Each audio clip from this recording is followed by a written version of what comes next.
నమస్తే, నేను మీ మధు నద్దనూరి. ఇటీవల వరుస భూకంపాలతో ప్రజలు భయాందోళనకు గురవుతున్నారు. కొన్ని రోజుల క్రితం బ్యాంకాక్ మరియు మయన్మార్లో భూకంపం వచ్చి భారీగా ప్రాణ నష్టం, ఆస్తి నష్టం జరిగిన విషయం తెలిసిందే.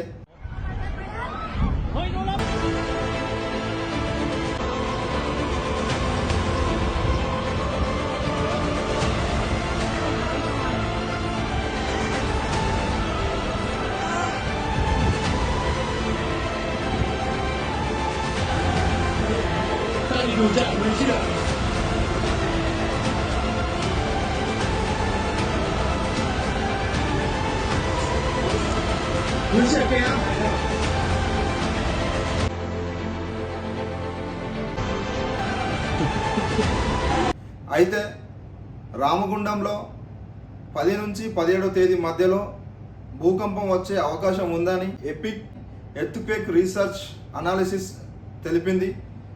అయితే ఈ భూకంపం వచ్చే అవకాశం ఉందని తన ట్విట్టర్ ఖాతాలో పోస్ట్ చేయడం జరిగింది. దీనివలన ప్రజలందరూ భయాందోళనలోకి గురవుతున్నారు. ఈ సమాచారం మీకు నచ్చినట్టయితే ఇలాంటి మరింత సమాచారం కోసం please do subscribe our channel.